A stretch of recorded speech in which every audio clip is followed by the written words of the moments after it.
आप बस इंतजार कर रहे हो कि यूपीएससी आपको बताए कि आप नाकाबिल हो, वो भी तब मानोगे जब यूपीएससी 4 या 6 बार बताएगी। एक मिनट मेरे को यहाँ पे क्वेश्चन पूछ लेने दो आप लोगों से। आप में से कौन है जो यूपीएससी की तैयारी नहीं कर रहा है? हैं ऐसे भी लोग इस दुनिया में, इस ग्रह पे ऐसे भी लोग हैं? इस तरह के कंपटीशन को क्या सच में कंपटीशन बोला जाए या इट्स जस्ट अ गैम्बलिंग? 1000 का भी चयन नहीं होना है और 12 लाख लोगों ने फॉर्म भरा है, ऐसा कैसे हो सकता है? सपने तो it's all about a gamble. एकदम बेवकूफ। उसका नतीजा जिंदगी बहुत बर्बाद, जवानी बर्बाद, 6 साल 8 साल। गलती हमारे माइंडसेट जो सोसाइटी ने हमारे आसपास बना दिया है ना, उसकी है। हमें सरकारी जॉब चाहिए, गवर्नमेंट जॉब चाहिए, क्यों? क्योंकि लग्जरियस है, मतलब बैठे रहो। वो है बड़े बड़े बिजनेसमैन, वो है बड़ी बड़ी कोचिंग क्लासेस वाले जो लाखों रुपए लूट रहे हैं लोगों से इसके लिए। चल के तुझे मैं लेके चलूं एक ऐसे गगन के तले, जहां गम भी ना हो आंसू भी ना हो, बस प्यार ही प्यार पले। यह दीपक रावत हैं। इनके YouTube चैनल पर लाखों फॉलोअर्स हैं। आप सोचेंगे कि यह एक बॉलीवुड सेलिब्रिटी हैं, लेकिन यह नहीं है। यह एक IAS अधिकारी हैं। इनकी लोकप्रियता के पीछे एक कारण यह है कि युवा वर्ग IAS और IPS जैसी सरकारी नौकरी रखने की अडिग चाहत रखते हैं। सिर्फ IAS और IPS ही नहीं, बल्कि युवा किसी भी प्रकार की सरकारी नौकरी के प्रति आकर्षित हैं। मध्य प्रदेश का उदाहरण लीजिए, जहां 11,000 आवेदकों ने 15 पदों के लिए आवेदन किया, जैसे कि चपरासी, ड्राइवर और चौकीदार। इनमें से कुछ आवेदकों के पास PhD की डिग्री थी। करोड़ों भारतीय छात्र अपने जीवन का महत्वपूर्ण समयावधि सरकारी परीक्षा की तैयारी में खर्च करते हैं, लेकिन हर कोई सरकारी नौकरी नहीं पा सकता। इलाहाबाद के GN साक्य ने 16 साल अपनी जिंदगी सरकारी नौकरी की तलाश में बिताए। इस दौरान उन्होंने 5 डिग्रियां हासिल की, लेकिन फिर भी नौकरी नहीं मिल पाई। न केवल अपने जीवन के वर्षों, बल्कि कुछ लोग सरकारी नौकरी के लिए एक बड़ी राशि भी खर्च करते हैं। लेकिन सवाल ये है, क्या यह मेहनत सार्थक है? यही वह विषय है जिस पर हम इस वीडियो में बात करना चाहते हैं। पहले हमें यह समझना होगा कि लोग सरकारी नौकरी के पीछे क्यों भाग रहे हैं। इसके 2 कारण हैं। पहला, सरकारी नौकरी लोगों को एक तरह की सुरक्षा का एहसास कराती है। आप सोच सकते हैं कि सरकारी नौकरियों की तैयारी करने वाले अधिकांश लोगों ने कभी कोई काम नहीं किया, लेकिन यह सच नहीं है। बहुत से लोग एक साथ निजी क्षेत्र में काम भी कर रहे होते हैं और सरकारी नौकरी की तैयारी भी कर रहे होते हैं। जब हम निजी क्षेत्र के बारे में सोचते हैं तो हम एक ऐसी नौकरी की कल्पना करते हैं जहां हम AC ऑफिस में बैठे, सूट पहने और एक अच्छा जीवन व्यतीत करें। यह एक व्हाइट कॉलर की नौकरी है, लेकिन यह अधिकांश भारतीयों की वास्तविकता नहीं है। कुछ के लिए एक निजी क्षेत्र की नौकरी का मतलब एक ब्लू कॉलर की नौकरी है, जहां जीवन आरामदायक नहीं है। उदाहरण के लिए राहुल को लीजिए, जिसने ITI सुल्तानपुर से 3 साल का डिप्लोमा पूरा करने के बाद चेन्नई में एक प्लास्टिक फैक्ट्री में नौकरी की। उसे 12 घंटे की शिफ्ट में काम करना पड़ा और उसे बहुत ही कम वेतन मिलता था। राहुल जैसे लोगों के लिए एक सरकारी नौकरी आरामदायक होने वाली होती है, फिक्स घंटे और बेहतर वेतन। यह सच है। एक सामान्य हेल्पर जो सरकारी नौकरी करता है, उसे निजी क्षेत्र में काम करने वाले से अधिक वेतन मिलता है। इसके अलावा निजी नौकरियों में कोई नौकरी की सुरक्षा नहीं होती है। एक कहावत है, एक निजी कंपनी धुएं में गायब हो सकती है, लेकिन सरकारी नौकरी के मामले में ऐसा नहीं है। इसके अलावा सरकारी नौकरी कई लाभ प्रदान करती है, जैसे कि पेंशन योजनाएं, सेवानिवृत्ति लाभ, चिकित्सा, आवास ऋण और बाल देखभाल। नौकरी की सुरक्षा के अलावा सरकारी नौकरी का एक अन्य लाभ समाज में प्रतिष्ठा है। किसी गरीब परिवार से आने वाले व्यक्ति के लिए सरकारी नौकरी ही समाज में प्रतिष्ठा कमाने और परिवार की आर्थिक स्थिति सुधारने का एकमात्र तरीका है।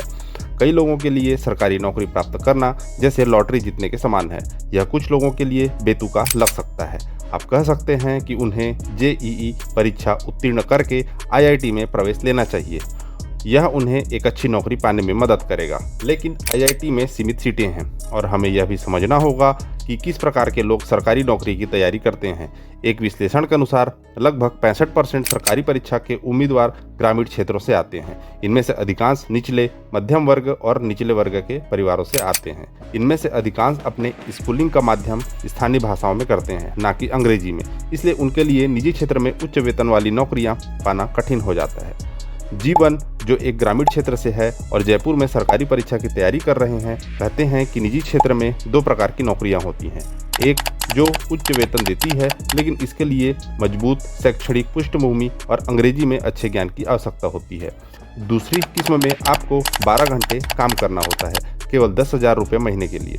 जीवन जैसे लोगों के लिए पहले प्रकार की निजी नौकरी प्राप्त करना कठिन होता है। एक विश्लेषण से पता चला है कि 40% उम्मीदवार का संबंध कृषि परिवारों से है। हम ग्रामीण संकट के वर्तमान हालात को जानते हैं। इन उम्मीदवारों के पास सरकारी नौकरियों की ही उम्मीद रह जाती है ताकि एक बेहतर भविष्य की उम्मीद की जा सके। उदाहरण के लिए अनिल, जो उत्तर प्रदेश के एक छोटे से गांव से है, उन्होंने सरकारी नौकरियों की तैयारी के लिए इलाहाबाद में कदम रखा।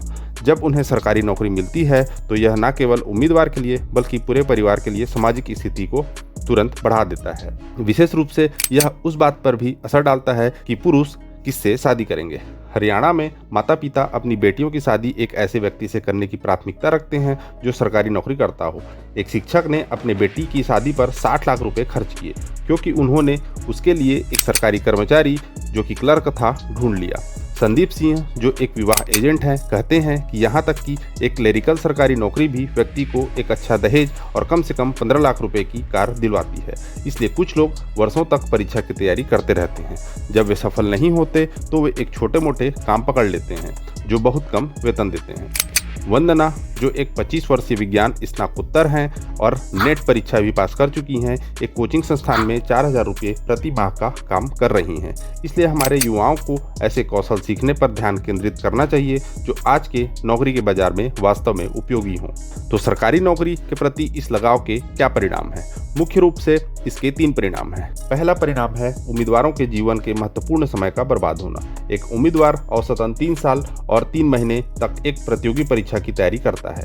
असल में यह औसत इससे भी अधिक हो सकता है क्योंकि यहाँ उन छात्रों की बात हो रही है जिन्होंने कोचिंग केंद्रों में दाखिला लिया था।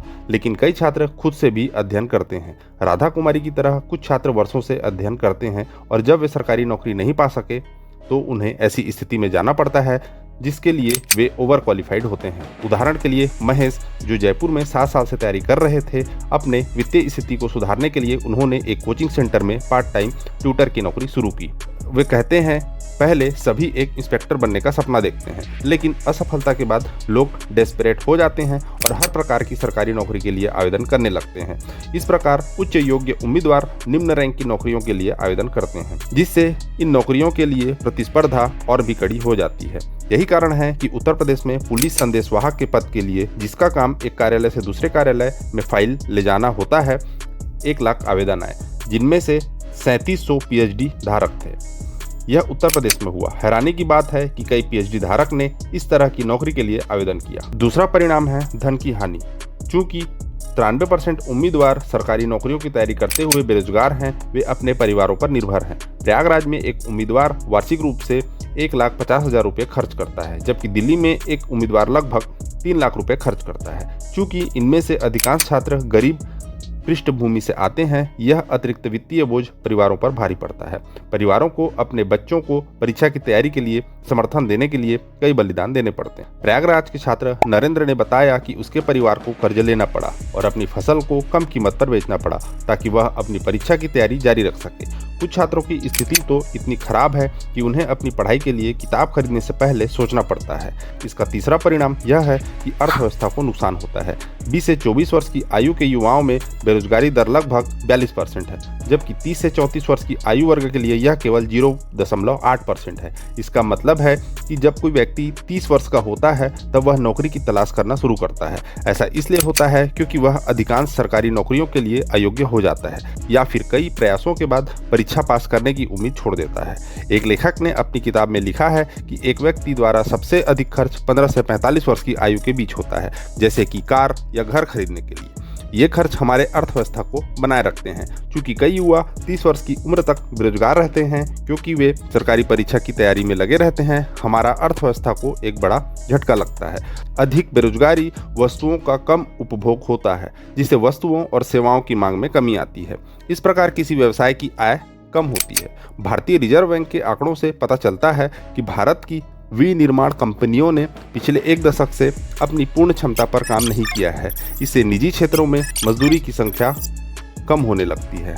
हालांकि इसका ये मतलब नहीं है कि अर्थव्यवस्था इन इच्छुक युवाओं से पूरी तरह से लाभान्वित नहीं होती। वास्तव में एक नए उद्योग का उदय हुआ है जिसे हम बेरोजगारी उद्योग कह सकते हैं। मेहमान घर, किराएदार अपार्टमेंट, कोचिंग संस्थान, फोटोकॉपी की दुकानें, छोटे खान पान स्टॉल और पुस्तकालय सभी इन छात्रों और उम्मीदवारों की खरीदारी पर निर्भर करते हैं। अब इसे लेकर युवाओं को दोष देना आसान है, लेकिन सरकार को भी जिम्मेदारी लेनी होगी। कोई भी व्यक्ति अपने 3 साल और 3 महीने की प्राइम युवा अवधि बर्बाद करना नहीं चाहता, लेकिन समस्या यह है कि निजी क्षेत्र और सरकार उनके लिए पर्याप्त नौकरियां पैदा नहीं कर रहे हैं। और यह केवल नौकरियों की संख्या नहीं, बल्कि उनकी गुणवत्ता भी मायने रखती है। पिछले 3-4 महीनों में हमने कई जोमैटो और स्विगी ड्राइवरों का साक्षात्कार लिया। उनमें से अधिकांश ने हमसे कहा कि वे इस नौकरी को मजबूरी में कर रहे हैं। यह कठिन काम है। उन्हें मॉल में जाना पड़ता है, ऊंचाई पर चढ़ना पड़ता है, क्योंकि वहां पर अधिकांश रेस्टोरेंट होते हैं। पार्सल लेने के बाद उन्हें नीचे आना पड़ता है और यह भी सुनना पड़ता है कि उनकी गाड़ी गलत जगह पार्क हुई है। फिर एक अपार्टमेंट बिल्डिंग में डिलीवरी करने जाते हैं, सीढ़ियाँ चढ़ते हैं, ग्राहक की नाराजगी सुनते हैं और फिर एक और डिलीवरी के लिए निकल पड़ते हैं।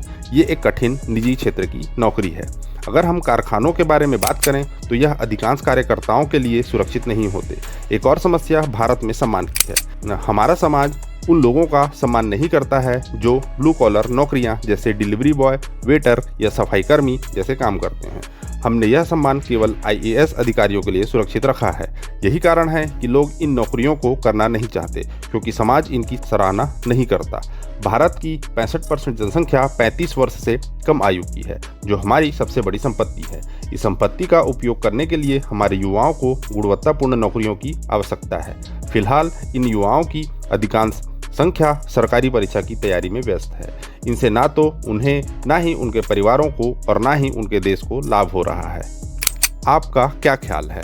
अगर आपको यह वीडियो पसंद आया तो कृपया हमारे चैनल को सब्सक्राइब करें और हमें आगे बढ़ने में मदद करें। धन्यवाद।